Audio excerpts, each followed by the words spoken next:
রে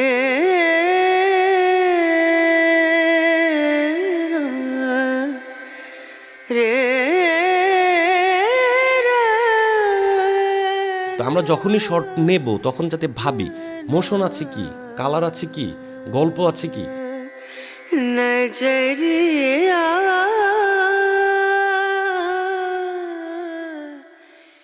আপনাদের সবাইকে আসসালামু আলাইকুম ক্লিক অ্যান্ড টেকের পক্ষ থেকে। আর আমি আছি নেমান যথারীতি আপনাদের সাথে। আমরা আজকে আলোচনা করব সিনেমাটোগ্রাফি শটগুলো কিভাবে আরও ইন্টারেস্টিং করা যায়।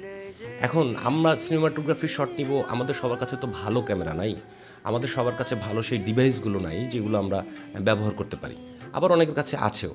তো আমার এই ভিডিওতে আমরা চেষ্টা করেছি কিছু আইডিওলজির বিষয় নিয়ে আলোচনা করতে, কিছু শর্ট আপনাদের সাথে শেয়ার করব যে শর্টগুলোতে আসলে আইডিয়ার ব্যাপারও আছে, টেকনোলজির ব্যাপারও আছে। তো আমরা যদি সিনেমাটোগ্রাফির শর্টগুলোর ভিতরে এমন কিছু রাখি যাতে মানুষ বা দর্শক ওই শর্টগুলো দেখতে বাধ্য হয়, এমনটাই রাখতে হবে, এমনটাই ভাবতে হবে।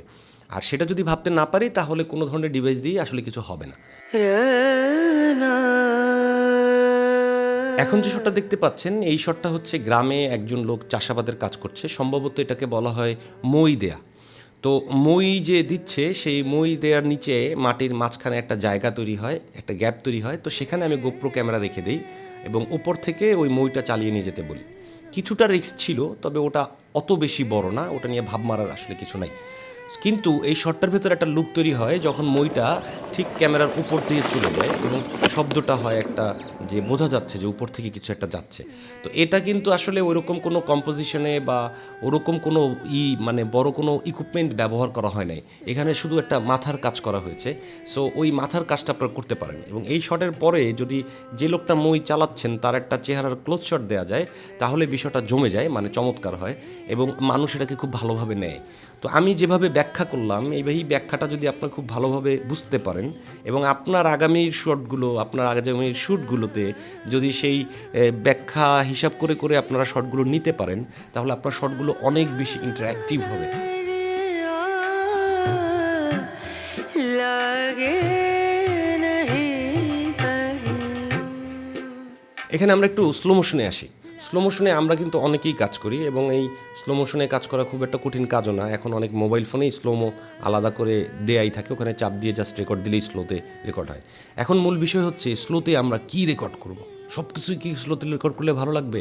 না ভাই, লাগবে না। স্লোতে রেকর্ড করার সময় আপনাকে ভাবেন যে ওখানে অনেক এমন কিছু আছে কিনা যে জিনিসটার খুব বেশি গতি আছে, যেটাকে স্লো করে দেখালে অনেক সুন্দর লাগবে। অনেক কিছু হয় কিনা, হতে পারে সেটা অনেক পানির, বা এখন যে আপনারা শট দেখতে পাচ্ছেন সেটা হচ্ছে ধান যে ভাঙে বলে, এটা ধান ভাঙার দৃশ্য।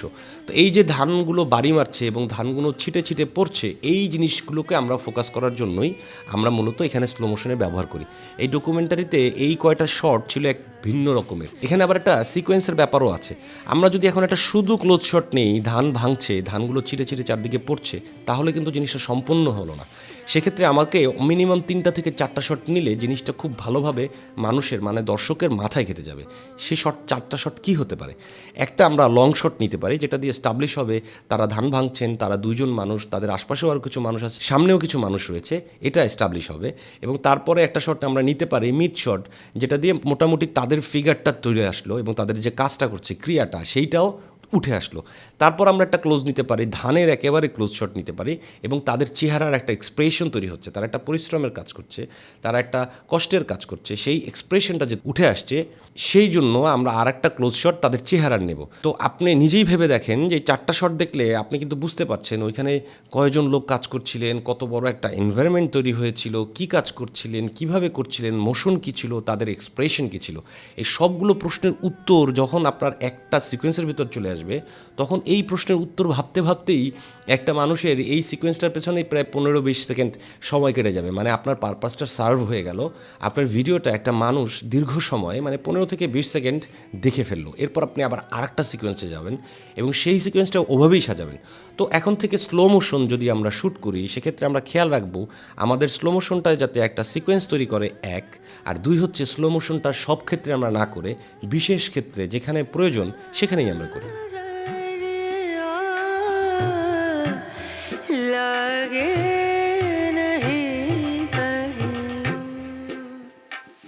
তো আমরা এখন যে শটটা দেখতে পাচ্ছি এটা কুয়াকাটা সমুদ্র সৈকতের একটি শট।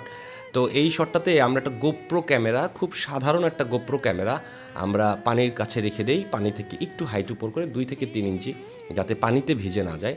তারপর জাস্ট আমি হাঁটি, ওটার ভেতরে হাঁটি, এবং পানির যে মোশনটা ওইটা ক্যামেরাটা খুব কাছাকাছি থাকার কারণে খুব ভালোভাবে চলে আসে। এবং আমি যে হাঁটছিলাম ওই হাঁটার ভঙ্গিটার ভেতরেও একটা উদাসীন ব্যাপার ছিল, যার কারণে ওই শটটার ভেতরে একটা সিনেমাটোগ্রাফি লুক চলে আসে। এখন যে শটটা দেখছেন এটাও একটা লো অ্যাঙ্গেল শট। এটা হচ্ছে গ্রামে যে বীজগুলোকে ওরা রোদে শোকায়, তো শোকানোর সময় আমরা একটা ডকুমেন্টারি করি। তো ওই ডকুমেন্টারিতে আমি ওই আমার একটাই গোপ্রো ক্যামেরা, সেই গোপ্রো ক্যামেরাটাকেই আবার পায়ের কাছে রেখে দেই। তো এখানে আমার যেটা লক্ষণীয় সেটা হচ্ছে ওই মহিলাকে বলেছিলাম ঠিক পাশ দিয়ে হেঁটে যাবেন, এবং তিনি সেভাবেই হেঁটে যান, এবং ক্যামেরার পাশ থেকে যখন যায় তখন দারুণ একটা লুক তৈরি হয়, এবং আলো ছায়ার একটা খেলা রয়েছে। এবং উপরে খেয়াল করেন সূর্য থেকে একটা আলোর রোশনি আমার ক্যামেরার লেন্সে এসে পড়ে। তো সব কিছু মিলে এই শটটার ভেতরে চমৎকার একটা বিষয় ফুটে ওঠে। তো আমরা এই শটটার নিচে যদি একটু গ্রাম্য মিউজিক দিয়ে ব্যবহার করি, এই শটটা মানুষের অনেক বেশি মন কাড়বে। এই শটটা ড্রোন থেকে নেওয়া, এবং এই শটটার ভেতরে আসলে তেমন কোনো কিছুই নাই, স্রেফ হচ্ছে যে রংটা ব্যবহার করা হয়েছে। মানে ওই যে রংটা, লাল রংটা, যে রংটার ভেতরে ওরা ঘুরছে, ওরা হাতে একটা মই নিয়ে ঘুরছে, ওই রংটাকেই নেওয়ার জন্য ড্রোনটা জাস্ট উপরে রাখা ছিল, এবং এই শটটাকে আমরা নিয়ে নিই। এবং এই শটটার ভেতরে খুব মজার একটা ব্যাপার যেটা হচ্ছে রংটা এবং উপরে যে মহিলারা হাঁটছেন তাদের যে একটা মোশন তৈরি হয়েছে, দুটো মিলে চমৎকার একটা জিনিস তৈরি হয়েছে। তো আমরা যখনই শট নেব তখন যাতে ভাবি মোশন আছে কি, কালার আছে কি, গল্প আছে কি, এরকম জিনিসগুলো যদি আমরা ভেবে নেই তাহলে আমাদের শটগুলো অনেক বেশি সুন্দর হবে, নান্দনিক হবে। এই শটটার মূল হচ্ছে মোশনটা। দেখেন ছেলেটা যখন সামনের দিকে এগিয়ে আসছে তখন ওর সাইড দিয়ে যে পিলারগুলো পেছনে চলে যাচ্ছে ওটা দেখতে একটা ভিন্ন রকম লুক চলে আসছে। এই শটটা আপনারা যদি 5 সেকেন্ড 10 সেকেন্ডও ব্যবহার করেন মানুষ দেখবে, যদি পেছনে একটা মিউজিক থাকে, কারণ একটা মোশন তৈরি হচ্ছে, একটা সিনেমাটোগ্রাফির একটা লুক চলে আসছে। সো এই জাতীয় পিলার যখন আপনারা পাবেন এগুলোকে ব্যবহার করেন। সাধারণ একটা জায়গায় একটা মানুষ হেঁটে যাচ্ছে সেটা না করে এই জাতীয় জিনিসগুলোরে ব্যবহার করার চেষ্টা করেন। তো এই পিলারগুলো যদি আপনারা ব্যবহার করেন তাহলে আপনাদের ভিডিওগুলো বা আপনার শর্টগুলো আরও অনেক বেশি ইন্টারেক্টিভ হবে, মানুষকে অনেক বেশি কমিউনিকেটেড করতে পারবে। তো এই শটটার ভেতরে মূল যে জায়গাটাতে মজা হয়েছে সেটা হচ্ছে প্রথমত সাবজেক্টের পায়ে একটা মোশন আছে, পায়ে হেঁটে যাওয়ার একটা মোশন, এবং সেটা স্লো করার কারণে আরও বেশি ভালো লাগছে।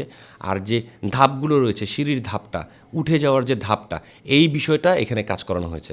তো আপনাদের সবাইকে অসংখ্য ধন্যবাদ শটগুলো দেখার জন্য। আমি অবশ্যই আশা করব শটগুলো আপনারা ব্যবহার করবেন। যদি ব্যবহার না করেন তাহলে আমার এই শ্রমটা আসলে বৃথা যাবে।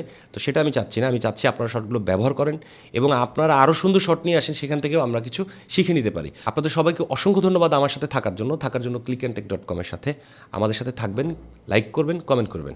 ধন্যবাদ।